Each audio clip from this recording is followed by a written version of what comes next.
उज्जैन जमीन विवाद, महाकाल की भूमि की लूट का आरोप लगा, कांग्रेस ने मांगा सीएम का इस्तीफा, बीजेपी का पलटवार। ओबीसी मुख्यमंत्री को कमजोर करने की साजिश, मध्य प्रदेश की राजनीति में उज्जैन के कथित जमीन घोटाले को लेकर भूचाल आ गया है। इस पूरे मामले ने तब और तूल पकड़ लिया जब एक अंग्रेजी अखबार की एक खोजी रिपोर्ट के हवाले से कांग्रेस ने मुख्यमंत्री मोहन यादव और उनके परिवार पर पद के दुरुपयोग और अकूत जमीन खरीदने के गंभीर आरोप लगाए। कांग्रेस ने इसे महाकाल की भूमि की खुली लूट करार देते हुए मुख्यमंत्री से इस्तीफे की मांग की है। वहीं सत्तारूढ़ भारतीय जनता पार्टी बीजेपी ने इन तमाम आरोपों को सिरे से खारिज करते हुए इसे एक पिछड़े वर्ग के मुख्यमंत्री को बदनाम करने और उन्हें कमजोर करने की सोची समझी राजनीतिक साजिश बताया है। कांग्रेस का तीखा हमला, 100 से 335 एकड़ तक पहुंची जमीन, सुप्रीम कोर्ट के जज से जांच की मांग। प्रदेश कांग्रेस अध्यक्ष जीतू पटवारी ने मंगलवार 23 जून को एक प्रेस कॉन्फ्रेंस में मीडिया रिपोर्ट्स का हवाला देते हुए मुख्यमंत्री मोहन यादव पर तीखे वाण चलाए। पटवारी ने सवाल किया कि मुख्यमंत्री के पद संभालते ही उनके परिवार की जमीन कथित तौर पर 100 एकड़ से बढ़कर सीधे 335 एकड़ कैसे हो गई। अखबार की रिपोर्ट का हवाला देते हुए पटवारी ने दावा किया कि दिसंबर 2023 में मुख्यमंत्री का पद संभालने के बाद से मोहन यादव और उनके परिवार ने भारी मात्रा में जमीनें खरीदी हैं।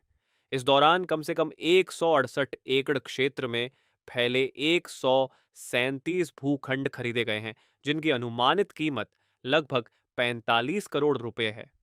कांग्रेस का आरोप है कि इनमें से अधिकांश प्लॉट उन्हीं इलाकों में स्थित हैं जहां सरकार ने हाल ही में सड़क परियोजनाओं की घोषणा की है या फिर जहां भू उपयोग में बदलाव किए गए हैं।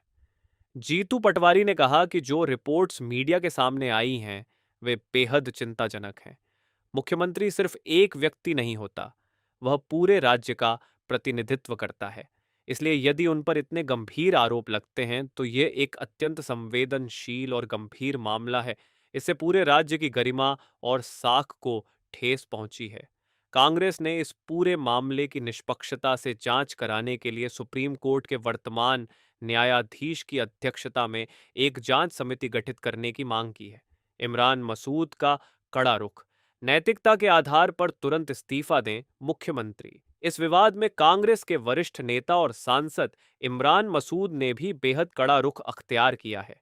इमरान मसूद ने मुख्यमंत्री मोहन यादव के इस्तीफे की पुरजोर मांग की। उन्होंने कहा कि मुख्यमंत्री जैसे उच्च और संवैधानिक पद पर बैठे व्यक्ति पर जब महाकाल की नगरी में इतने गंभीर वित्तीय और जमीन घोटाले के आरोप लग रहे हों तो उन्हें अपने पद पर बने रहने का कोई नैतिक अधिकार नहीं है। मसूद ने कहा कि मध्य प्रदेश की जनता और राज्य की गरिमा को ध्यान में रखते हुए मुख्यमंत्री को तुरंत अपने पद से इस्तीफा दे देना चाहिए और खुद को जांच के लिए सौंप देना चाहिए। उन्होंने आरोप लगाया कि सत्ता का इस्तेमाल जनता की सेवा के बजाय परिवार के आर्थिक साम्राज्य को बढ़ाने के लिए किया जा रहा है, जिसकी उच्च स्तरीय जांच बेहद जरूरी है। बीजेपी का जोरदार पलटवार, जब भी पिछड़े वर्ग का सीएम बनता है, कांग्रेस रचयिता बनती है साजिशों की। कांग्रेस के इन तीखे हमलों का जवाब देने के लिए मध्य प्रदेश बीजेपी के अध्यक्ष हेमंत खंडेलवाल खुद सामने आए। मंगलवार देर रात एक वीडियो संदेश जारी कर खंडेलवाल ने कांग्रेस के सभी आरोपों को पूरी तरह से निराधार और काल्पनिक करार दिया। उन्होंने दावा किया कि यह सब केवल राज्य में भ्रम और राजनीतिक अस्थिरता पैदा करने की कोशिश है, जिसमें रत्ती भर भी सच्चाई नहीं है। बीजेपी प्रदेश अध्यक्ष ने इस पूरे मामले को पिछड़े वर्ग के खिलाफ कांग्रेस की मानसिकता से जोड़ते हुए एक बड़ा राजनीतिक एंगल दे दिया। खंडेलवाल ने सीधा आरोप लगाया, कांग्रेस जानबूझकर राज्य के एक ओबीसी मुख्यमंत्री को निशाना बना रही है। जब जब इस राज्य में पिछड़े वर्ग का कोई मुख्यमंत्री बना है, चाहे वह उमा भारती जी हों, शिवराज सिंह चौहान जी हों या अब मोहन यादव जी हों, कांग्रेस ने हमेशा उनके खिलाफ साजिशें रचकर उन्हें प्रशासनिक और राजनीतिक रूप से कमजोर करने का प्रयास किया है।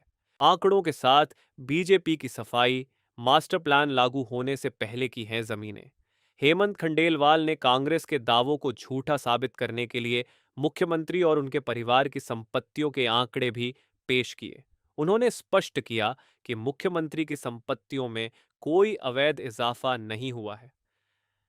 सीएम मोहन यादव की जमीन 2023 के विधानसभा चुनाव में दाखिल हलफनामे के अनुसार सीएम यादव के नाम पर 17 एकड़ जमीन थी, जो आज 2026 में भी उतनी ही है। उसमें 1 इंच की भी बढ़ोतरी नहीं हुई है।